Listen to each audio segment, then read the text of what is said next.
Ang videong ito ay para sa mga OFW na patuloy na tahimik na lumalaban. Ang pagiging OFW ay hindi naging madali. Kaya kahit napapagod na, kailangan pa rin piliting ngumiti para mag-video call sa pamilya. Minsan, nais na ring umuwi, pero iniisip mo pa rin ang pamilya mo.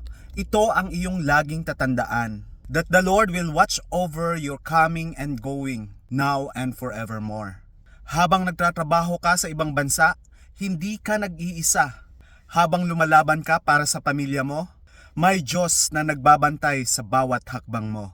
Kaya ang bawat sakripisyo mo ay nakikita at makikita ng pamilya mo.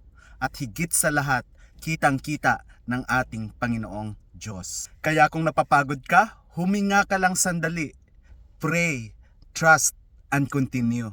And God is always in every OFW. Thank you so much and God bless everyone.